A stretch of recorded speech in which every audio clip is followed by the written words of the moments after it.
Good morning, everybody. Thank you for joining us this morning. My name is Stuart Ellis. I'm the Chief Executive Officer of Charter School Capital, and I am here this morning for our Growth Strategies for Charter Schools webinar. We're happy to have you joining us today.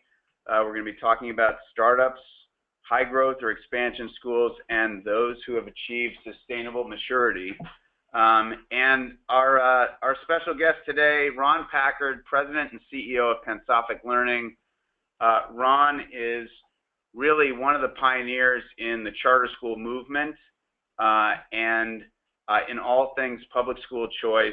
Ron has really, probably more than anybody in the industry, done things to truly impact and change the face of public education and the charter school movement over the last decade plus. I'm going to have Ron give you a little more background on himself, but I want everybody to know how excited we are to have Ron with us today and how honored I am to be joining him today on this panel. So, Ron, welcome. Thank you, Stuart. I appreciate that. As you mentioned, I've been involved in charter schools probably going back to '97, whereas as an equity investor, was the early investor in Charter School USA and also a company called Learn Now, which we ended up selling to Edison back in like 2000. And after that, starting in 2000, really pioneered online charter schools, and over the next 14 years grew it to over 100,000 students in the schools that we managed. And currently actually returned back to more brick and mortar schools, and with Pensophic, we now manage between here in the UK almost 30 what we call charter community schools. So it's something dear to my heart, and I think an important part of the educational system in giving kids more choices and different alternatives.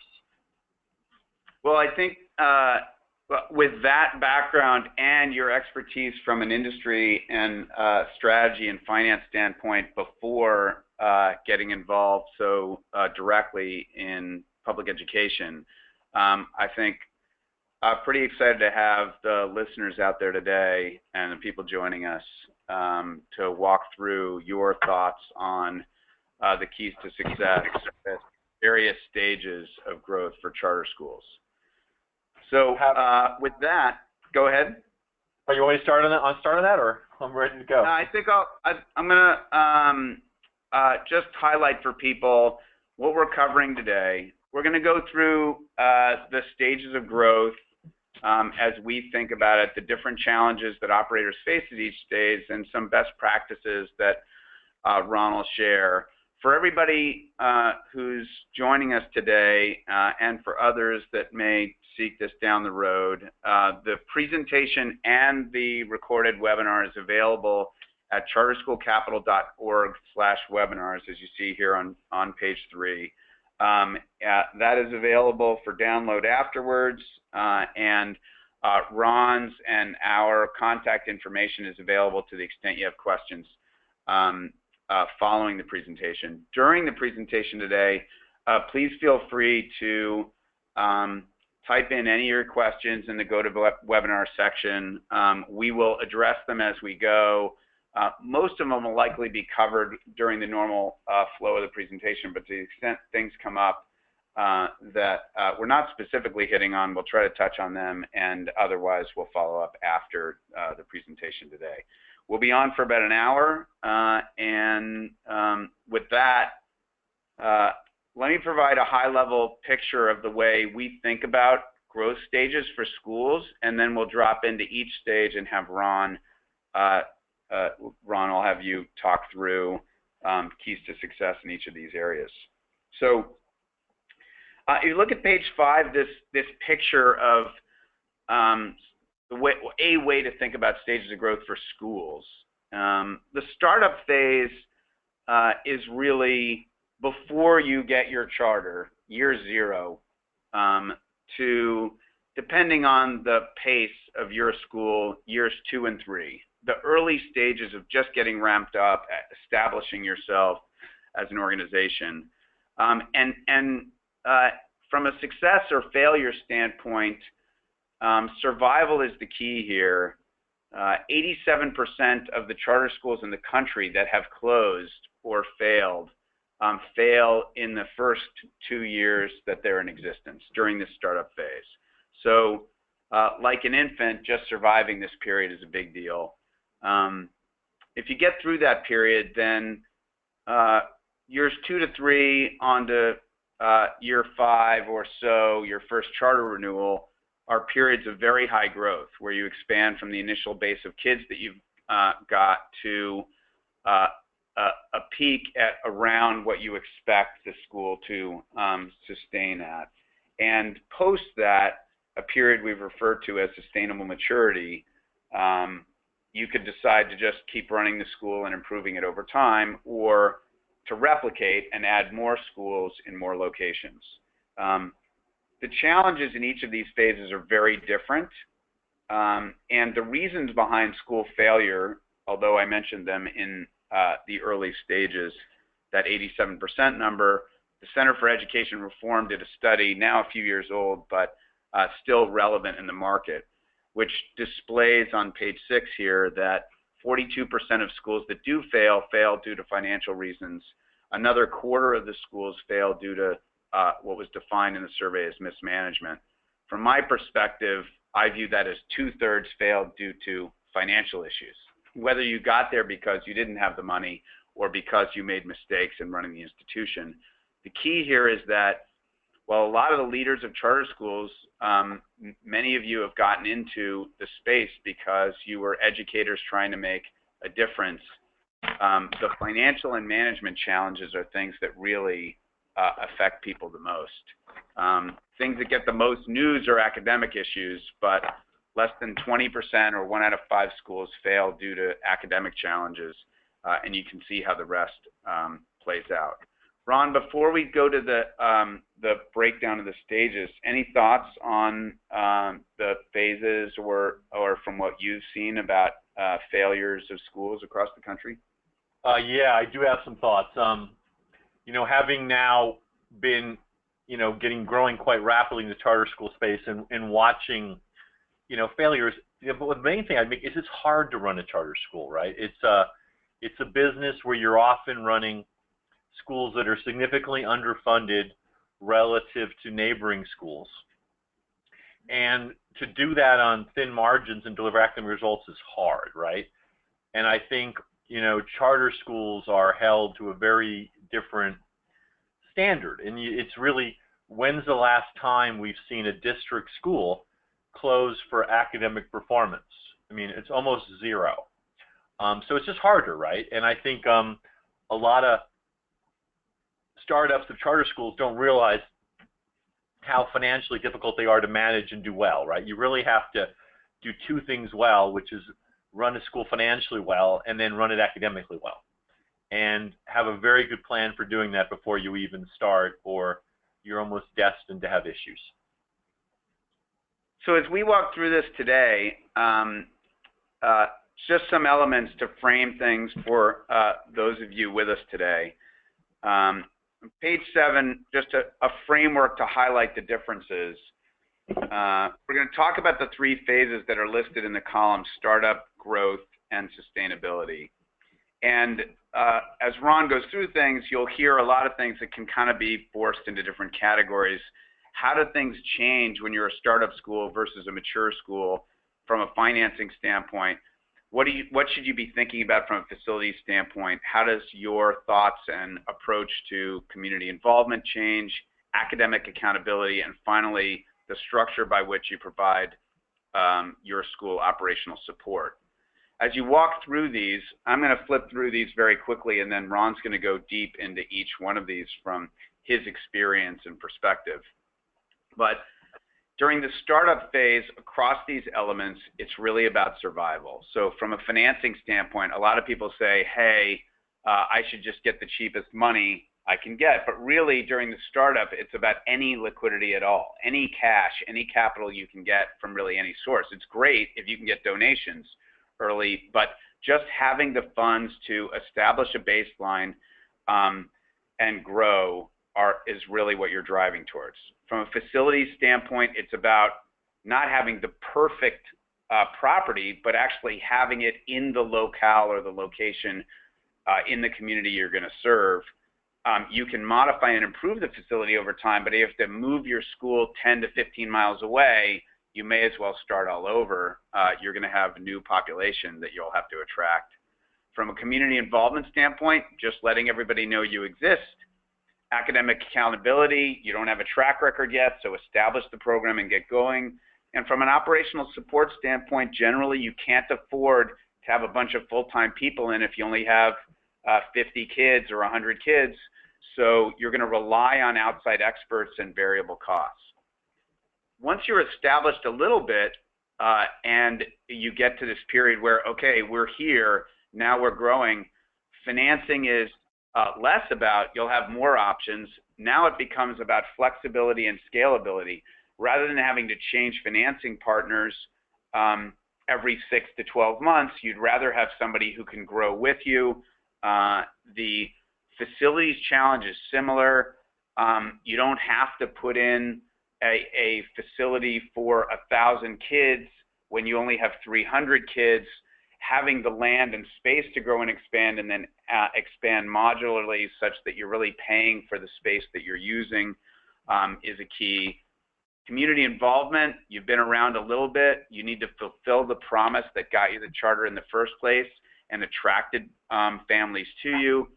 From an academic standpoint, the program starts being measured with standardized testing and other state reviewed academic programs and metrics. You're going to have to start delivering against that. And from an operational support standpoint, you can begin to have some people who are experts but are really full-time in-house. And once you establish and have been around for some years, then financing becomes about cost. You should have multiple options. Then you can really drive costs on the financing front. On the facilities front, you probably have more resources potentially available to you, and you can start investing in things like curb appeal for the location, or really driving the efficiencies of your facility. From a community involvement standpoint, you've kind of fulfilled the promise and proven some things. Now it's about becoming a permanent part of the fabric of the community. And from an academic accountability, you have a solid program, and continuing to improve that makes sense. And you can afford to have more in-house team if that makes sense, but at least you have the option. With those things, you can kind of see the transition about how different things are from one phase to the other. Before, Ron, we drop into the details of the startup phase, anything you'd say about this kind of overarching picture of some of these elements in the strategic approach? No, but what I'd say this, Stuart, is it's a good way to think about it, right? Because you really have to think about a charter school over, certainly we think they start reaching maturity somewhere around year 5 or 6.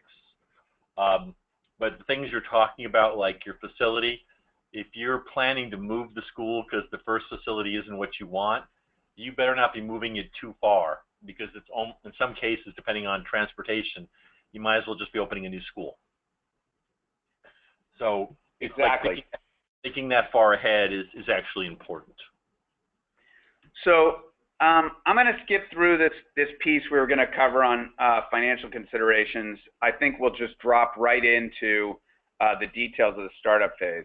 And Ron, there's some elements on here, and I'd say let's walk through the startup phase. Why don't you talk about some of the details associated with early stage or startup schools? There's some elements here that we've touched on, but why don't you walk through your thoughts on the startup? Sure. So, and again, I think a startup is different whether you have an EMO or you're just independent group starting a charter. I think it changes. A lot of times in our case, for example, when we start something up with working with a board, we end up financing the operating losses, which is fine, and then they get paid back later on when the school reaches the second or third stage. But I think the mistake I see a lot of people make in startup is you need to have a financing contingency, because even as many schools as we have and have opened or run, you can only predict enrollment on a new school based on demographics so well. And you'll have cases where the school overperforms and cases where it underperforms. And when it underperforms, obviously you end up with financing issues where you need more capital than you expected. So when you start up a school, you better have a lot of cushion or a financing source to make up if things don't go well. And I think that's a mistake people make. They predict 240 kids and they only get 180. And those marginal children make a huge difference. So I think that is probably, and also understanding working capital. Depending on the states, some states pay late, right? Where you end up having to finance, it all balances out on the year, but you have short-term working capital issues that can be large. So really having a good, accurate, almost week-to-week financial cash picture is also critical. I'm glad to see the academic accountability, because I think this is a big change from 15 years ago, where schools really have to precisely define whether they're authorized as a district or how are they going to be measured academically. Like we've now seen in the last couple of years, at least in Ohio, schools close for academic reasons that are dramatically overperforming versus the schools around them. So defining that measure very clearly, working toward that measure, making sure the authorizers understand that measure is critical, because we're now seeing schools, I never thought I would see it, where you're significantly outperforming schools around you and they're actually closing them. And so I think having that measure up front and agreement with all the authorizers that this is how you're going to be measured is critical.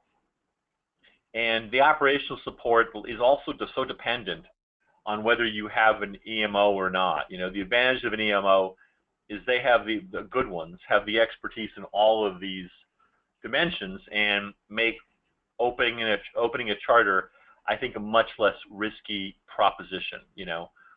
There's lots of great one-off charters with great educators, and that's great. I think those schools have issues when you get to phase 3, what happens when that great founder principal leaves. None of us live forever, and then how does the school transition that? So that's how we think about startup, and we can do a pretty good job now of demographically analyzing an area, the competitive situation, and predicting enrollment. But you got to leave room for when things don't go right, and even when you take financing, you got to make sure that schools are going to be able to handle the level that's put on. I think those are really excellent points, Ron. The piece about contingency planning, one of the experiences that we've had, Charter School Capital's funded over 550 schools now, supporting 650,000 kids. And in the decade that we've been around, we've invested $1.5 billion in schools. But one of the things we've seen across all of those is it's often in this early stage that the leaders have planned on everything working out perfectly. And there are a lot of challenges and bumps in the road. And as you know from your experience and we know from ours, things rarely go as planned. There are all kinds of things that can go wrong or even that result in delays. One of the points you made is that a lot of the way the state funds flow are tied to the tax rolls, not to the spending timing of when you need to bring teachers on board or when you have to pay for facilities or ramp things up for kids to arrive. And having the financing is an aspect, but the other thing that I appreciate that you mentioned is that relationship with the authorizer to ensure that a lack of understanding about the alternatives for families and kids doesn't result in your school closing. On an A through F scale, if you're a C, but the district schools around you are an F, all the families and students are going to want to attend your school, and yet somebody politically may want the charter schools to close. That's not a challenge that the district faces, but it's something that early stage schools have to manage, and it can really be devastating if it's not managed well. Exactly. Exactly. And I also think, related to what you just said, Stuart, it's important that you understand, are you financing a short-term working capital crunch, or is the financing masking a long-term operating loss situation? And they're dramatically different. And when you think you're financing a working capital issue, but you actually have a structural cost revenue problem, that's when I think schools can really get themselves into issues. Right. If you're carrying a loss and financing it, that hole gets deeper. Right? It's getting deeper because you're spending more than you're bringing in, and then you're financing that. If that's buying an organization time to rectify the problem, either by growth or by cost reduction, then that's great. But if there are none of those changes going on, either adding to the enrollment and revenue of the organization or getting scale benefits and or reducing costs, then you're extending and deepening the problem rather than buying time to turn it around.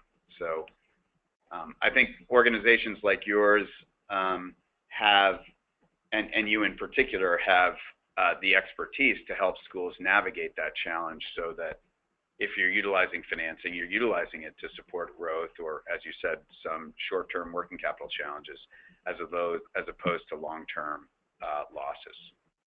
Exactly. All right. Well, let's then transition to the growth phase. What are your thoughts here? Well, the growth phase is the fun phase, right? Where you've kind of got through the hurdle. You have enough kids. You should be by this stage, financially sufficient. And I think this is where you really start fine-tuning the engine. Meaning, at this stage, the way I think about it is, one challenge is make sure we don't grow too fast, because we want to keep the academic quality. And when you grow really fast, like start pushing 100% growth rate in a school, the new kids can completely change the culture of the school that you've built over the first 2-3 years. So it's making sure you don't grow faster than you can handle. One, recognizing that growth in certain states based on when they pay can cause a working capital crunch as well, because you've added a lot of kids, but you haven't been paid for them yet, and you've hired all this staff in advance. You can get a working capital crunch even though everything is going really well, right? So it's watching the working capital and making sure the growth. And at this stage, if the school's going well, which we hope that it is, we want to really start making sure we create staff stability and making sure we create a culture where teachers want to continue working, because we've got through the hard part, and now it's let's take this school from good to great, right? So, but I think a lot of people forget about the working capital crunch here, because if you add a lot of kids and the state pays in arrears, you can have a large working capital crunch. And we really saw that back in my days of online education, where at certain states it almost paid you the end of the year. It actually created working capital crunches at the school level. But this should be a fun time, though maybe a scary time. Yeah, you mentioned the states with delays. Back during the financial crisis that the country faced, or during the credit market crisis, beginning 2007, 8, and then the state budget crunches that occurred thereafter. States like California and Minnesota and some others delaying payments by 3 or 4 months to schools, while the school districts had an option or opportunity to go. The state provided the capital and cash flows to solve problems for the districts. Charter schools didn't have that opportunity, and actually organizations like ours that were able to provide funding, it had nothing to do with the sustainability of the organization, but there was a short-term working capital crunch that schools might have faced that could kill them.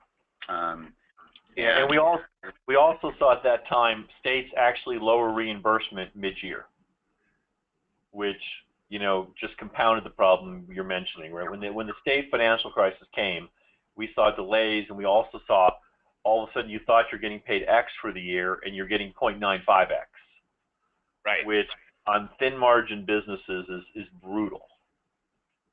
Exactly. Any kind of high-level best practices to think about during this period? I heard you mention the whole piece about culture and sustaining some of the leadership in the organization. Any other things that you think pop out on during this high growth phase that, as you said, is supposed to be so fun, but is often yeah. Besides really... the working capital, it's making sure you keep the culture, keep the staff, and maintain the academics, because adding a lot of new kids can affect your your overall scores, particularly in a lot of charter schools that we have and most people have. They tend to come from schools that are underperforming. That's why these parents are making a decision. They want something more. But if kids who are at schools and performing at grade level rarely make shifts. So you can affect your school's academic rating if you grow too quickly and you take in a mix of children that is dramatically behind.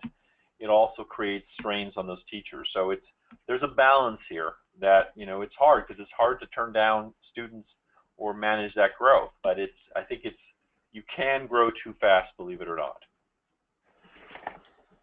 That's the rumor. So long as you're building on a foundation, I think you can sustain that. One of the things that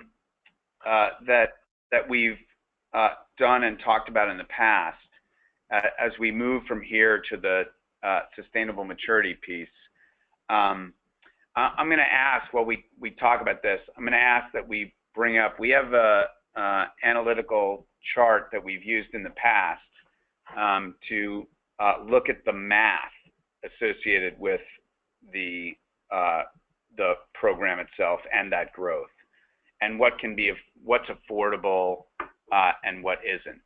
And I'm going to turn to that in a moment. But I think some of the things that you've just described on the high growth phase really are about ensuring that you don't go so far over the edge that the school falls off the cliff, and the foundation is there on all fronts. If you survive that, talk a little bit about the different alternatives, Ron, in the sustainable maturity phase, whether you're replicating or whether you're just a single location that's going to continue to maintain its efficiency.